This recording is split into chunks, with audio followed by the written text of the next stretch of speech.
How's it going, everyone? I hope you're all having a fantastic week. Today, as you can tell from the title, I can't seem to catch a break with either of my cars. Thankfully, neither of them are having any major horrible issues, but there are a few things with each car that are currently going wrong, which sucks.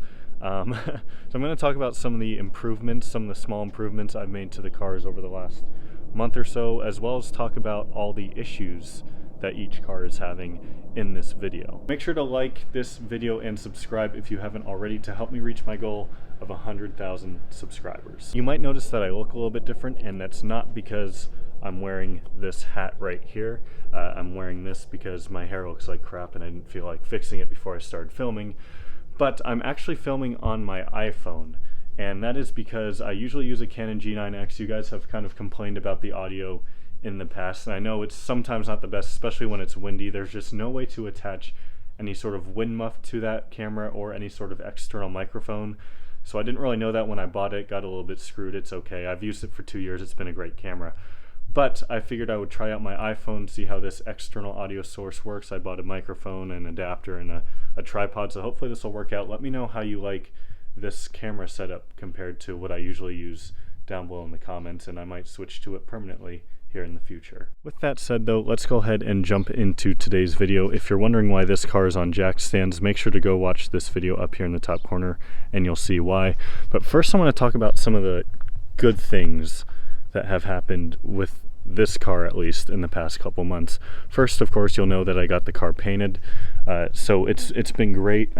Overall, I am happy with the paint job. It's a beautiful color when it's in the sun. Of course, I'm in the shade right now, but I am overall happy. I mean, the car just looks a million times better. The paint was in really, really rough shape on most of the car before I got it painted. Additionally, I also fixed my coolant leak. I was worried that it was something major like the water pump, but it turns out, after looking a bit more, I'll put some photos on the screen here, because when I started doing some more investigating, it looked pretty bad where that coolant was pooled up and covered in. But there's a temperature sensor right under the engine cover right here. I replaced that and the thermostat about 6 months ago when they were acting up. And I couldn't quite get the temperature sensor super tight down just because of its location and the sockets that I had. I couldn't really get it tight. It was tight, but it must not have been tight enough, so it was slowly leaking out of there. So I was able to finally tighten that down properly, and it's done leaking now. So thankfully it was just a stupid mistake on my part. There's another stupid mistake that I've done a couple days ago, actually, that I'll talk about here in a minute. But it looks like the coolant leak is all fixed, so I'm glad it was just something simple like that and not something much more major. Of course, if it comes back, I'll let you guys know in the future. But unfortunately, that's just about where the good news ends with this car. You guys might remember in a recent video a couple weeks ago, I blew a tire on the highway. Thankfully, it didn't damage any of the car or the wheel, but I had to buy some new tires recently, which was a cost I didn't necessarily want to incur quite yet, but that was just kind of a little bit of a stroke of bad luck. Plus I had to have it towed home, so that of course cost some money too. What I was alluding to a minute ago, and the thing that has just absolutely been on my mind nonstop the last 3 or 4 days, is I had to go down to ASU to get my flu shot and a random COVID test, and I hadn't been down there in a couple months, and anyone that's familiar with Tempe or ASU will just know how small the parking spaces are around there. So I was in a very awkward parking lot, and a parking lot I hadn't been in before, which isn't really any excuse, and I decided to back into a spot. There was a staircase, so you have the back bumper stop right here by my foot, we'll say, and then there was a staircase literally right up against that, pretty much on the corner, that I just completely didn't see. The spots are also really short too, so even when I was backed in farther than I probably should have been, the car was still sticking out a little bit in the front. But when I backed in, I was checking my mirrors. I just must have missed it, and I did this. So you can see it right there. That's the worst of it. Just all the way down right here. And yep, that is through the paint. Up here it's even a little bit of damage. Oh no, up here I mean even a little bit of damage on the bumper. Nothing super major, and I mean this especially, this can be super easily fixed. But it's just so frustrating with how much money and time I spent to get this car finally looking how it does, and then my own stupid negligence bites me. That's the first time I've ever done something like that. But I mean, you can see, looking at the car from about 5 feet away right now, you can't even notice it. So it's not super noticeable. Like, even looking right now, I'm looking for it and I can still barely see it. But it shouldn't even be there, and I'm just very frustrated. So I don't know, I'm probably just gonna have to end up having that all repainted. Probably won't do it right now. I'll probably do that sometime in the future, but it's just, it's very frustrating. It could always be worse though. The car could be completely totaled or something terrible could have happened to it. I had a buddy recently, not to go on a tangent here, but a buddy recently had his car wrongfully towed, and while it was in tow, it got hit by a drunk driver and completely totaled and destroyed. So I feel terrible for him, but it could be much worse. So all things considered, I'm just mad at myself for even doing that in the first place. But on to the third thing currently wrong with this car. We started up here, no check engine light, so don't worry about that. But we do have a wonderful, wonderful airbag light. So that has been on since I put the sports steering wheel on. You guys might remember that video. I don't know why, because it's literally the same wiring harness, the same airbag, everything that was on with the old wheel. So I don't know if somehow I damaged something while I was replacing it. Maybe that connector's not in the whole way. I just haven't had time to look at it yet, but I'm really hoping that it's just something minor and silly, because all the buttons work and everything, so it's not like this isn't getting power or something for some reason. I don't know. But hopefully that's just a simple fix, but I guess we'll see. The last bad thing that has happened to this car recently is that I'm now having a misfire. So I'm not sure what that is. I'm having a misfire under full boost. And it's equally, I scanned it with the Tech 2. I'll put a picture on the screen here. I scanned it, and it's spread pretty equally across all 4 cylinders, both the knock count and the misfire count. So it could maybe be a tune issue.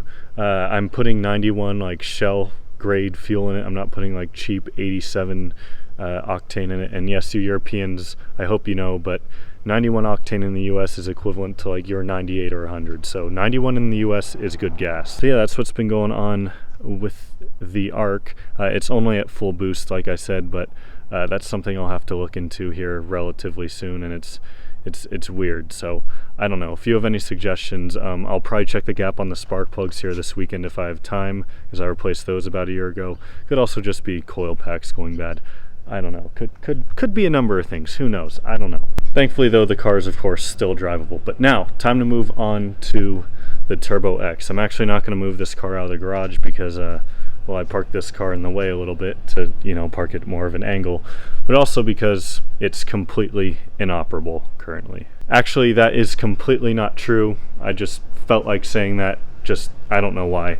Just completely disregard that. But the good about this car, I'll start with the good again. There are 2 good things that have happened to this car recently. One, I put some carbon mirrors on it. If you guys missed that video, make sure to check it out up here in the top corner. These look fantastic. I'm still super happy with how they look. And 2, I also waxed the car probably about 3 weeks ago, and I have not washed it since, so it is a little bit dirty just from kind of sitting, but it looks great now with another coat of wax on it. Lastly, one more good thing I almost forgot about. If you saw a recent video, I got a custom tune on this car to get rid of the secondary air injection check engine light I had, so that's great. That coat is still gone. But now, moving on to the bad of this car, it now has a check engine light again for a different reason. So you might remember I did a video recently, I'm just referencing like all my recent videos here, I guess, but I did a video recently talking about the P0089 fix for this car. Check engine light went away for a couple weeks. It is now back. So car still drives 100% fine in relation to that code. So I'm not super worried right now, but I'm worried that a fuel pump is in my near future. So I guess we'll see. I might try that cleaner again and go from there. The other nagging issue that has been on this car pretty much since I replaced the turbo, and I hate to admit that because that was like 6 months ago, I think, by now, but I'm still having an issue where at like 5,000, 5,500 RPM. I don't remember exactly where it is because I never revved the car that high because of this issue. Especially once you get into third gear, I'll notice that, like if I'm doing a third gear pull on the highway and I get high in the RPMs, once I hit about 5,500 RPM or so, the boost will just completely cut. It'll just be like literally like the snap of a finger, and it's just from like 15 or 16 pounds of boost to absolutely zero. It almost feels like you're braking when it hits, like, because it's just from a ton of power to pretty much no power. So people in the past have said that it sounds like my vacuum pump is running, so it could be a boost or vacuum issue. I'll show you guys what happened though. There were some very observant viewers that might be able to help me pinpoint this problem. When I did a video months ago scanning the car for Tech 2 codes, of course you have the car in the on position, and you can hear it right now.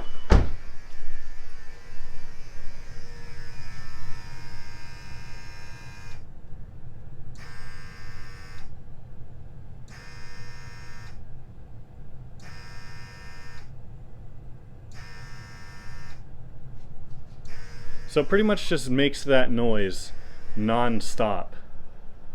Like, I mean, the direction, or the microphone is facing my direction, so I don't know if you can even hear it, but it's pretty loud, and it's just doing it non-stop, which is very annoying. So I don't know what that noise is. Someone said it might be the vacuum pump. So if anyone's had this issue before or knows what the issue could be, please comment down below, because I'm curious to hear your input.